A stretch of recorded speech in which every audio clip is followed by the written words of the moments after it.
केंद्रीय मंत्री अर्जुन राम मेघवाल ने कांग्रेस सांसद सोनिया गांधी द्वारा राष्ट्रपति द्रौपदी मुर्मू पर दिए गए बयान पर कहा कि भारत के संविधान के अनुसार राष्ट्रपति का पद सर्वोच्च है। जो लोग संविधान के सम्मान की बात करते हैं और जो सर्वोच्च संवैधानिक पद पर बैठी हमारी आदिवासी राष्ट्रपति का अपमान करते हैं, वे संविधान का भी अपमान कर रहे हैं। यह सीधे तौर पर संविधान का अपमान है।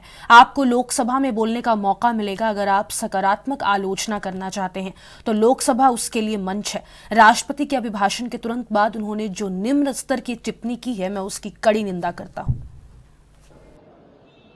भारत के संविधान के अनुसार जो महामहिम राष्ट्रपति जी का पद है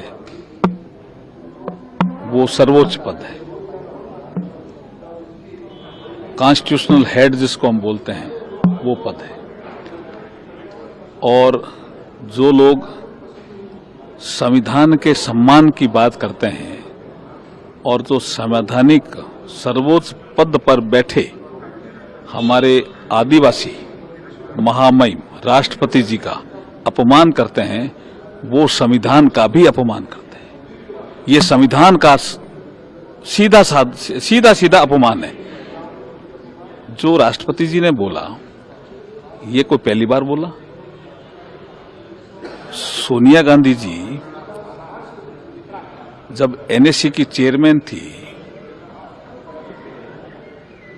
और क्या उनके समय भी राष्ट्रपति जी बोलते नहीं थे?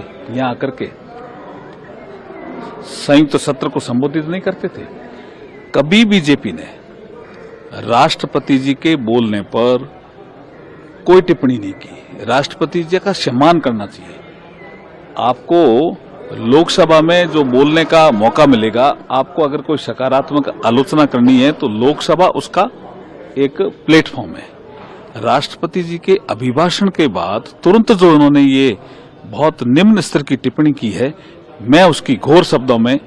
समाजवादी पार्टी के प्रमुख अखिलेश यादव ने महाकुंभ 2025 पर कहा कि लोग आशंका में हैं कि उनके परिवारजन कहां हैं। सरकार की जिम्मेदारी बनती है कि इन लोगों की सूची जारी करें। सड़कों पर अभी भी उलझे फंसे लोग हैं।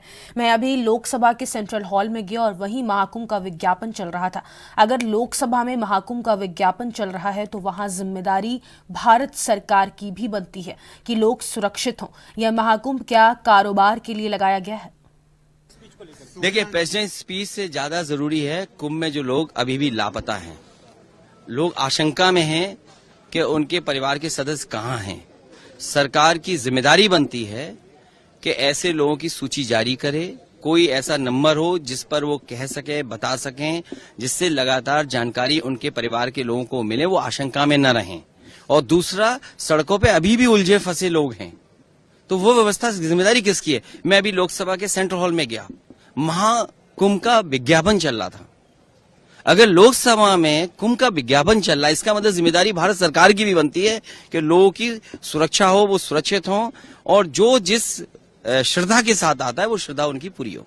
सर, सोनिया गांधी जी ने कहा कि जो प्रेसिडेंट स्पीच थी वो काफी टायर्ड थी। राहुल गांधी जी की तरफ से कहा कि बोरिंग था, तो किस तरह से? अगर प्रेसिडेंट स्पीच में वो जानकारी भी आ जाती कि महाकुंभ में कितना पैसा खर्च हुआ है, सरकार और कितनी मदद करेगी पैसे की, और जो भारत सरकार और उत्तर प्रदेश सरकार ये कह रही कुंभ का कारोबार जो होगा 2 लाख करोड़ का होगा कारोबार। ये कारोबार करने के लिए महाकुंभ लगा है क्या? महाकुंभ क्या कारोबार के लिए है? सांसद और आजाद समाज पार्टी के अध्यक्ष चंद्रशेखर आजाद ने महाकुंभ में हुई भगदड़ दुर्घटना पर कहा कि महाकुंभ में अव्यवस्था बहुत है और दिखावा ज्यादा है। आस्था को इवेंट बना दिया गया है। इतनी बड़ी दुर्घटना को छिपाने वाले मुख्यमंत्री को नैतिकता के आधार पर इस्तीफा देना चाहिए, क्योंकि उनके कार्यकाल में इतना बड़ा अपराध हुआ है। इसके लिए केवल सरकार दोषी है। उसके जिम्मेदार उत्तर प्रदेश की सरकार है, उनके मुख्यमंत्री। जिस तरह जनता ने कहा कि क्रूर शासक, क्रूर मुख्यमंत्री, और जिस तरह से आज धर्माचार्य भी जो हैं वो सब लोगों को पीड़ा महसूस करे, जिस पीड़ा को मैं बहुत दिन पहले कह रहा था कि अव्यवस्था बहुत है, दिखावा ज्यादा किया जा रहा है, वीआईपी कल्चर है और आस्था को इवेंट बना दिया गया है। आज मैं बिल्कुल स्पष्ट तौर पे कहूंगा कि एक होता है कि कोई घटना अचानक घट जाना, लेकिन उसके साथ इतनी जो है संवेदनहीनता करना, कितने लोगों की जान की घटना को छिपा लेना, उस पुलिस को, मीडिया को धमकाना और पुलिस को, एडमिनिस्ट्रेशन को जबरदस्ती झूठ बोलने के लिए मजबूर करना, इतनी बड़ी घटना को छिपाने वाले मुख्यमंत्री को नैतिकता के आधार पर रात धर्म निभाते हुए इस्तीफा देना चाहिए, क्योंकि उनके कार्यकाल में इतना बड़ा अपराध जो है हुआ। ये अपराध है और अपराध की एक ही सजा है कि उस पर कार्रवाई हो। और जिन्होंने जो तथाकथित धर्माचार्य जिन्होंने मांग की थी कि वहां लोग आए